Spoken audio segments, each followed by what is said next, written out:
Hoje a gente vai começar a falar, para esse lado melhor, a gente vai começar a falar das hash tables, as tabelas de espalhamento, mas eu quero começar fazendo uma conexão entre elas e os métodos anteriores para a implementação de tabelas de símbolos que a gente viu. Eu vou fazer desenhos aqui, mas bem rapidamente para a gente não se perder muito, porque tem bastante coisa para a gente discutir.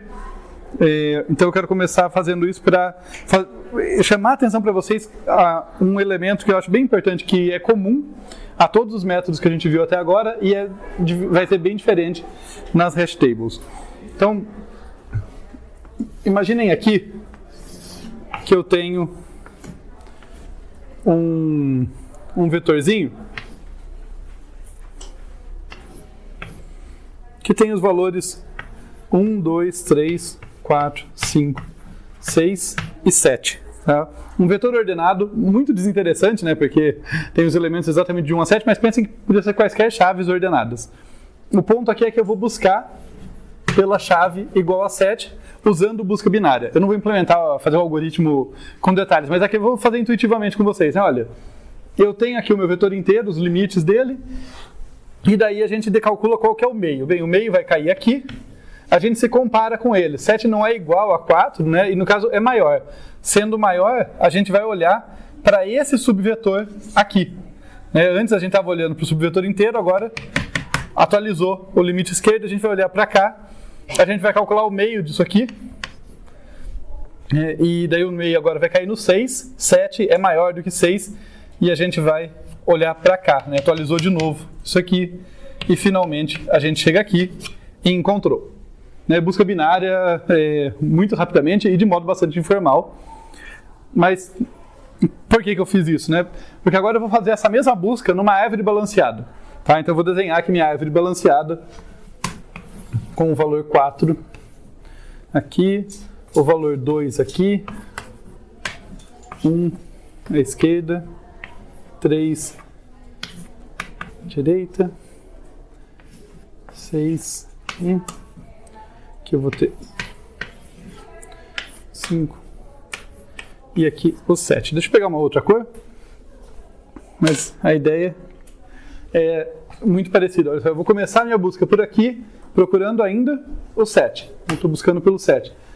O 7 não é igual a 4, daí eu tenho que decidir para que lado eu desço. 7 sendo maior, vou descer à direita. Daí eu me comparo de novo, 6 não é igual a 7, mas 7 é maior. Então novamente desço à direita e daí encontrei. Confesso que no meu exemplo planejado tinha também uma skip list, mas ela vai demorar mais para desenhar porque eu tenho um monte de apontadores em vários níveis. Né? Então confie em mim que a mesma coisa aconteceria com ela. Mas eu vou chamar a atenção para vocês na comparação desses dois casos aqui.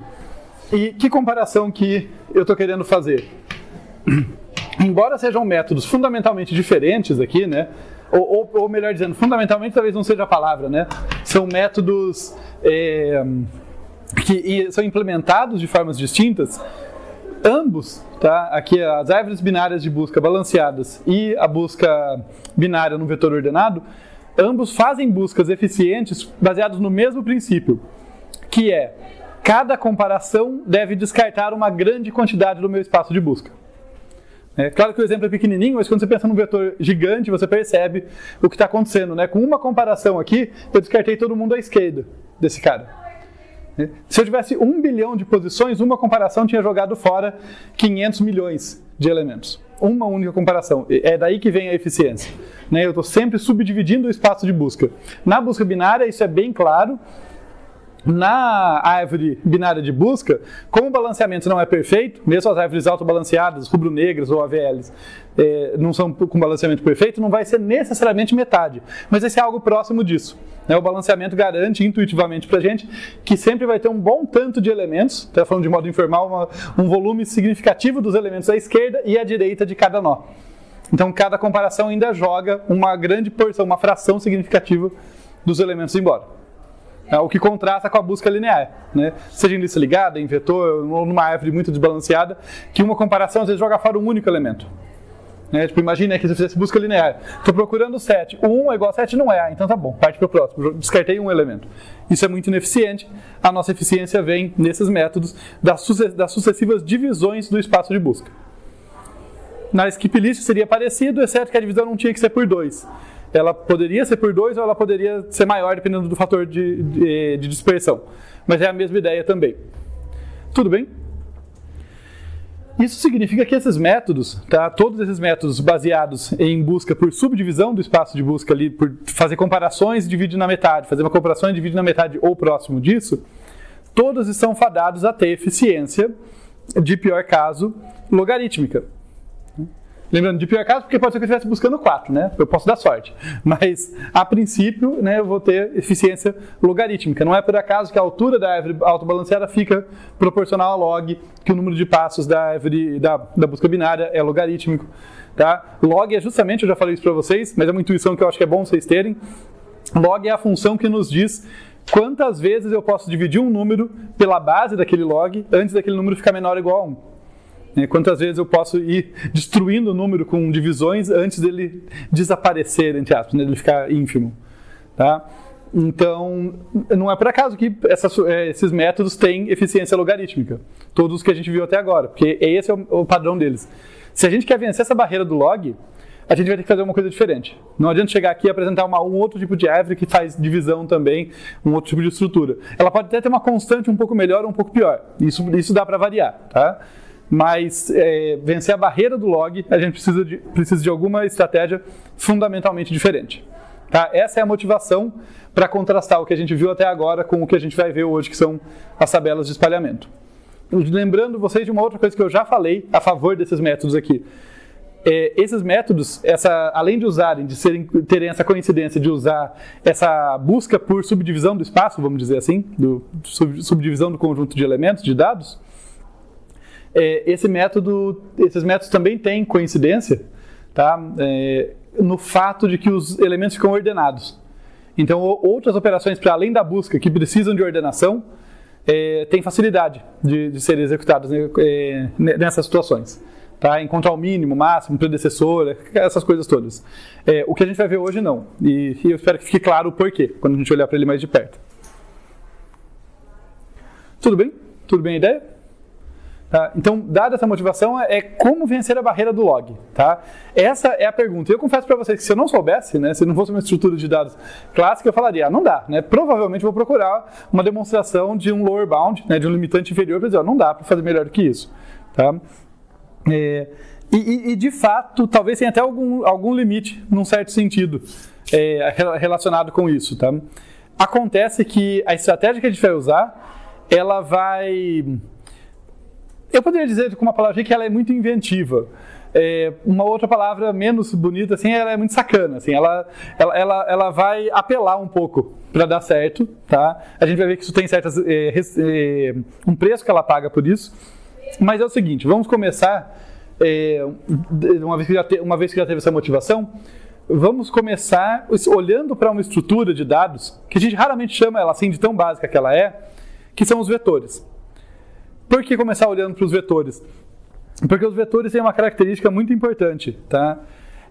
Eles permitem acesso a uma posição qualquer em tempo constante. E notem, eu não estou querendo pouca coisa aqui, eu estou querendo vencer a barreira da busca logarítmica. Ninguém disse aqui que a busca logarítmica é ruim.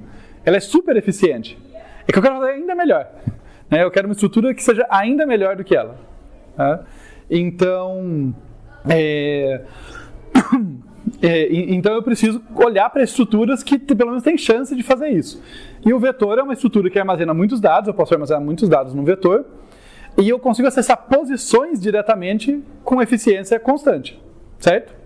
Se eu quiser ir para uma posição qualquer de um vetor, não é só a primeira que eu acesso com eficiência constante. Se eu souber que o dado que eu quero está na posição 549.000, é só ir direto lá. Um cálculo bem rápido ali de posição na memória e a gente chega lá. Tá? Então, vamos pensar num vetor, não é mais um vetor ordenado, tá? Não é aquela figura, só apenas um vetorzinho aqui com inúmeras posições. Tá? Qual que seria essa ideia básica, tá, para a gente usar um vetor, tá, que é o jeito que a gente vai construir o que vai ser no fim das contas a hash table. Tá? Ela é mais sofisticada que isso, mas ela parte disso aqui. Então vamos construir juntos. O que seria a ideia básica dada um vetor?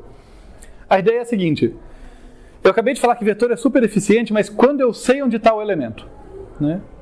E se eu indexar o meu vetor pela chave que eu estou buscando? Imagina que eu tenho elementos que eu estou buscando, sei lá, alguns elementos aqui. Tem o elemento que tem chave 10, então tem um valor aqui que tem chave 10, um outro valor, deixa eu colocar assim, né? Aqui são as chaves que eu estou buscando. Tem um valor com chave 10, um outro com chave 15, um outro com chave 3. Então eu chego aqui e falo, olha, índice 0, 1, 2, 3. Aqui eu coloco esse cara, tá? Sei lá, eu vou colocar chave conteúdo só para deixar o contraste, então de baixo para cima eu vou chamar de ABC. Então aqui eu coloco o valor A, o conteúdo da chave que tem valor 3. Se eu quiser buscar por ela, eu simplesmente acesso o vetor na posição 3. É a mesma coisa para o 10. Na posição 10, eu coloco o C. Se eu quiser buscar por ele, eu vou direto lá. Vocês concordam que se as minhas chaves tiverem valores que correspondem a índices de um certo vetor, eu consigo fazer o acesso em tempo constante?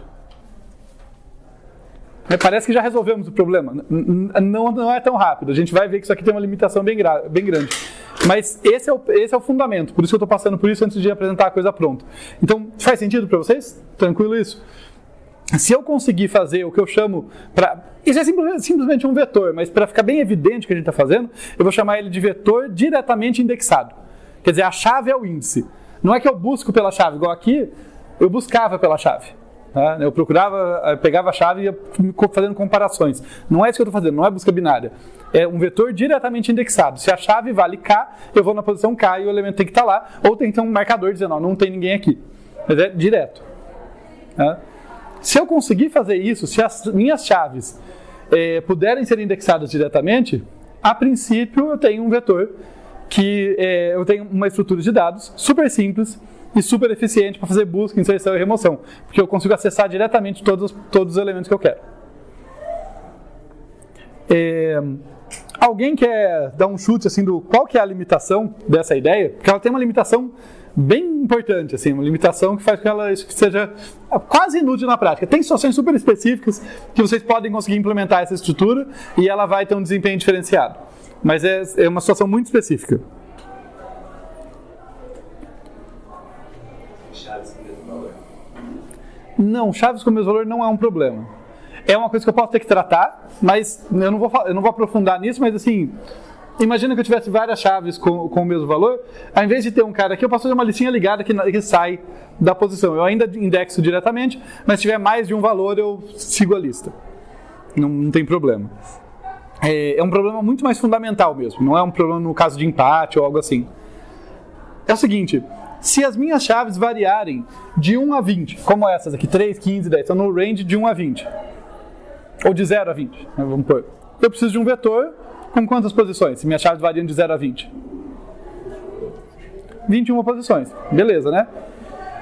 E se minhas chaves variam de 0 a 1 bilhão? Eu preciso de um vetor com quantas posições? 1 bilhão mais 1, né? Não é mais um o problema, tá? Fica a dica.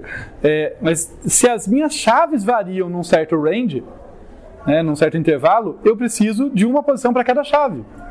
Ainda que eu tenha, sei lá, meia dúzia de elementos para colocar. Eu vou ter que alocar um vetor de tamanho 1 bilhão para colocar 6 elementos ali.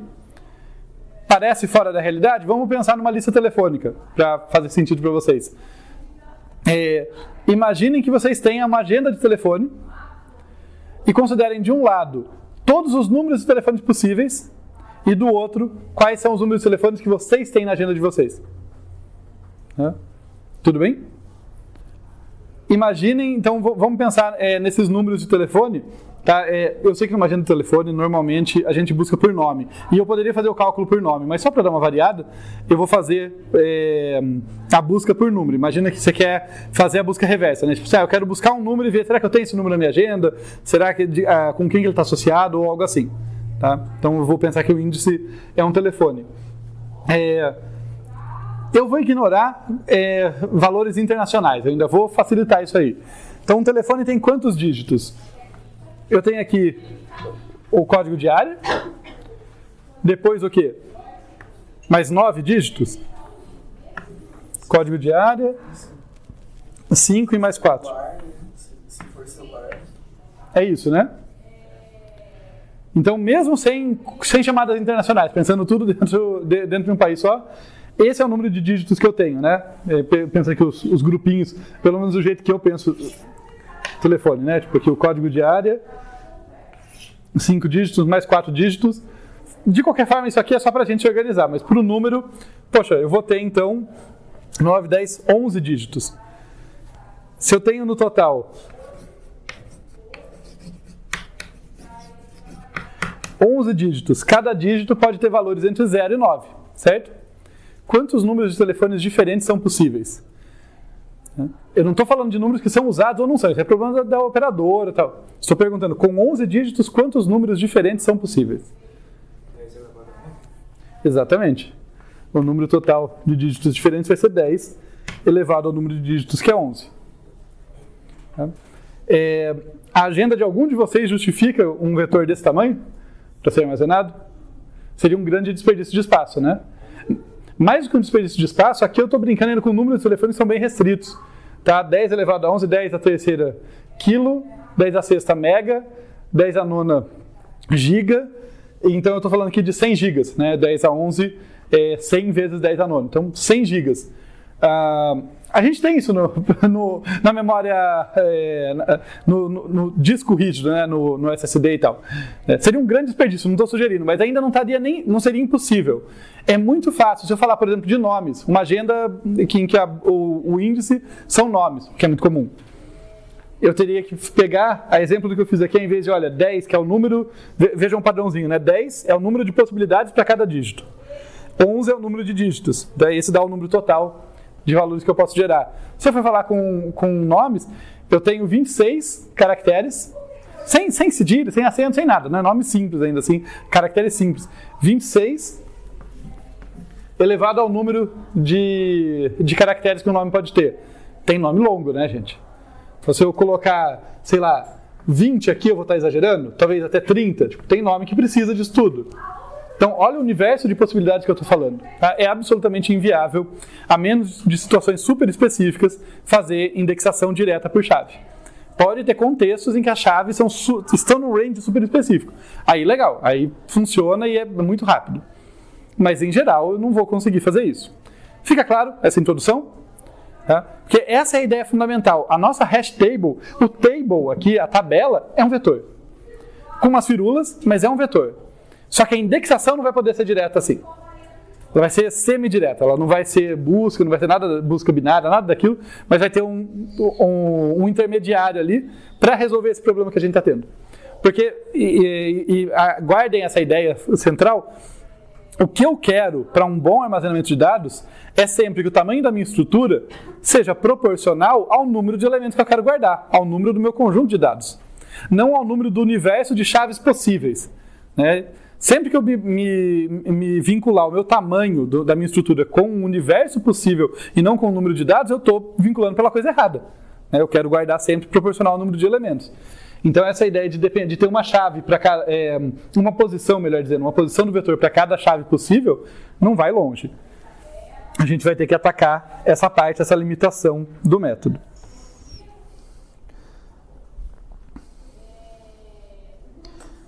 Tá legal. Tô vendo se eu esqueci de comentar alguma coisa, mas eu acho que a